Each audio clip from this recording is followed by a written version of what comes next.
This is what life feels like with the new MacBook Pro. Dongles, dongleitis. What's up guys, Everything Apple Pro here. Let's go ahead and review the 2016 MacBook Pro. I'm going to be talking about both 13 and 15-inch models, but mainly focusing on the 15. So I've been using the machine for a good week now. I've had it, I gotta say, I've got a good impression of what this machine is. And believe it or not, I actually edit all of my videos on my MacBook Pro, as my Mac Pro is starting to feel its age really bad. So I'm gonna be giving you guys my personal opinion on the MacBook Pro about everything I care about, including performance, battery life, features, design, all of that good stuff, all in one video. So let's go ahead and get into it. And a preface, I just want to say this is the fully maxed out version. I was doing the earlier gaming videos with 2.9 gigahertz AMD Pro 460 and the 2 terabytes of storage. So I've got mine, I've been using it. Let's start with the design. So pulling this thing out of the box, the first thing that struck me was how much thinner it was. When I first got the 2012 Retina, I actually was very surprised as I was coming from an even thicker MacBook Pro. So it is a very nice upgrade, very stylish,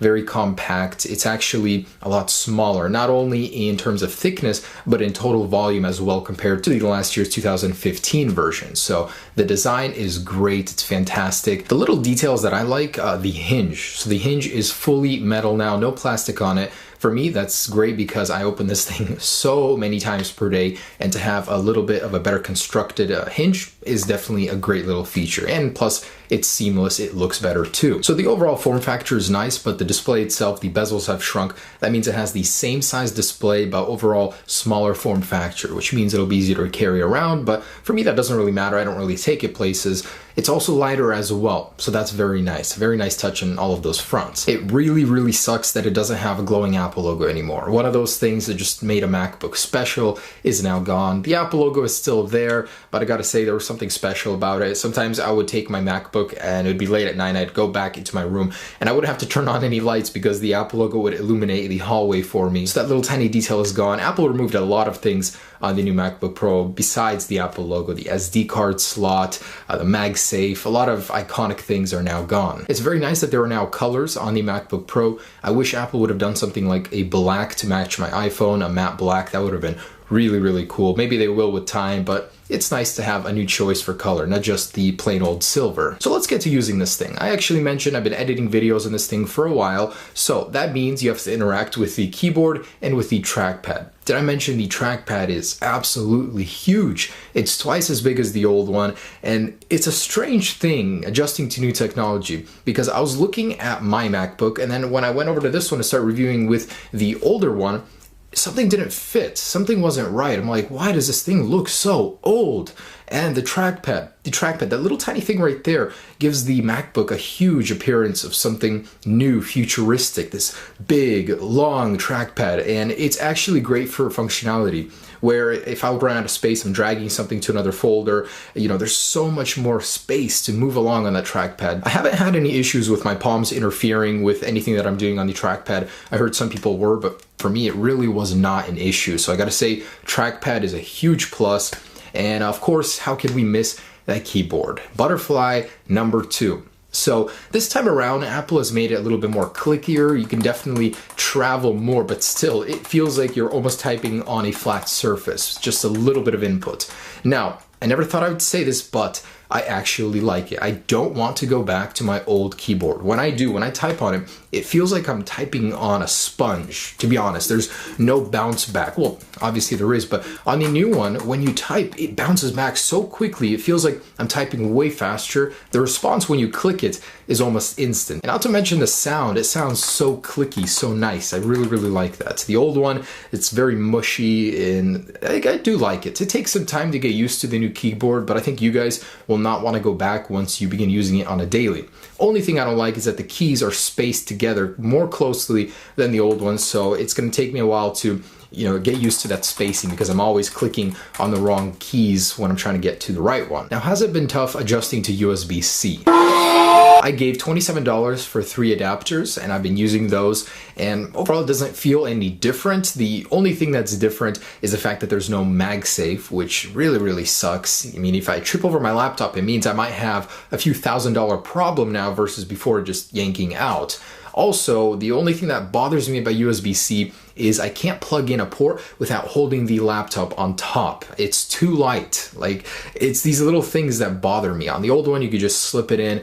It never had an issue with that, but now you do. And dongleitis, it really does suck having to have so many adapters for all my stuff, having so much things sticking out of the MacBook Pro just right there, especially the SD card. That's what I hated the most. It was so nice just to be able to have a place to put it in the old one, and yeah, they had to get rid of it in the name of thinness. I have to have an adapter for my SD card now. That really, really sucks. So yeah, it's a pain in the ass, but over the next few years, as it becomes standard, of course, we're gonna completely forget about this whole toothing period. It's gonna be just a bad memory. The display, although it's the same resolution, is actually quite good. It has the new P3 color gamut, so vibrance, just pure vibrance. Colors pop. You're getting so many new colors on that display, and not only are there new colors, it's also brighter as well. So at max brightness, I can certainly tell the difference between the old one and the new one. That was actually one of my biggest complaints about the old one. So the display, oh my goodness, yes, it's a great upgrade. And I don't even think we need more resolution, because at this point, the GPU can't even handle full resolution on this MacBook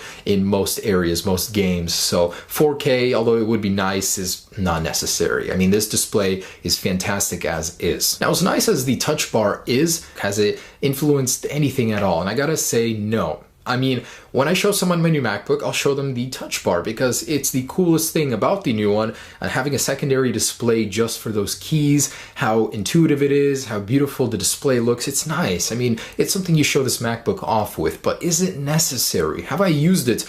Do I even need it? And the truth is no. I mean, it's nice in Final Cut to have a couple of shortcuts there, but they're just out of the way. You have to reach so far up to click them. It would be easier for me to just do my keyboard shortcut on the bottom and get it over with. Now, I think it's a lot like 3D Touch. When that first came out, it was a new technology. There wasn't really much use for it. With time, Apple's been adding more and more stuff, and I'm hoping with iOS 11 they'll add even more to it, but it's the beginning. It's going to take a while for us to get adjusted to it, for it to become necessary, but for now it is just a gimmick, and I gotta admit that it really hasn't helped me be a better video editor, a better MacBook user in any way, really. It's nice to have a nice browser for your emojis, but doesn't really make my life any easier, I gotta say. Now, you guys may have your own opinion on that, but for me, it hasn't really changed anything. What I gotta give Apple a big plus for is Touch ID. Now, this is a very great time-saving feature. So in Safari browser, if you have all your payment details in there with Apple Pay,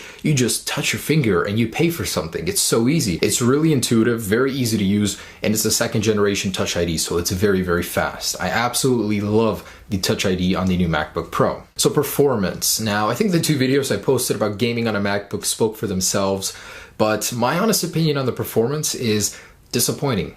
I expected at least a 10 to 25% increase in video editing speed in anything that I'm doing, even gaming, and I didn't even get that. It feels the same, honestly, like completely the same. Going from one to the other, doing tasks, I never really noticed a difference, and I really, really wanted to, but it's not necessarily Apple's fault. CPU growth has been very slow as Intel did switch to a new cycle, one with a new architecture and two refining it in terms of speed. So you can't blame Apple, but you know, with the GPU increase, the GPU choice, Apple chose efficiency over power, and us as pros, we buy this as a MacBook Pro. It is not Pro. The choices they made in these are very mid-tier, just MacBook okay. I did run a couple tests, and I was even more disappointed after running those. So I exported a 22-minute video, almost 23 minutes in both. 4K resolution, same files, same order, same everything, same Final Cut, latest update, 10.3.1. So it was actually almost 3 minutes faster on the old one using the same program versus the new one. So that blew my mind. I had a suspicion that it wasn't faster than the old one, but I didn't think it would be slower. Not only that, the old one got a higher Geekbench score. What? That didn't make any sense to me. These are both fully maxed out MacBooks, and the old one was faster in Geekbench and exporting a 4K 23-minute video. Why did I buy this? Why did I buy the new one? Yeah, I spent $4,300 versus the $2,800 I bought the fully spec'd old one for, and it's not any faster. So I made those gaming videos, and I've been playing on the side some Battlefield. It really got me hooked.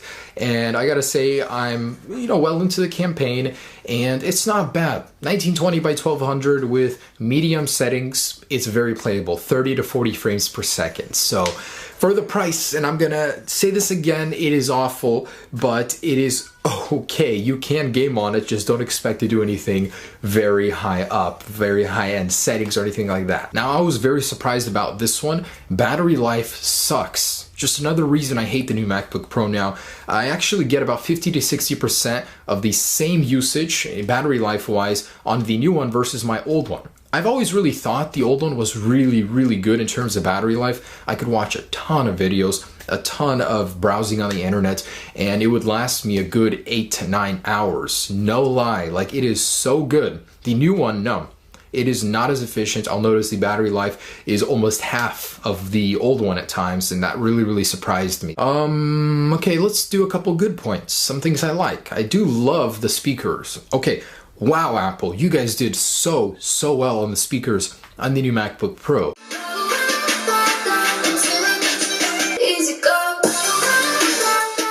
The old ones were good. These are great. The bass is very nice, very booming. The sound is so crystal clear, especially the louder it gets. It stays the same clarity. It's amazing. Well done on the speakers, Apple. And a small little point, the new MacBook Pro fans are very quiet. It runs very quietly. That's what I love about it. The old one feels like a vacuum cleaner now compared to the new one. So wrapping this up, my conclusion. So I'm gonna be honest with you guys, and when I picked this thing up, it feels old.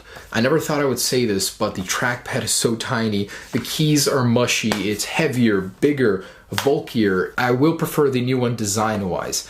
I don't understand why my new fully maxed out MacBook Pro is slower in certain tasks versus the old MacBook Pro.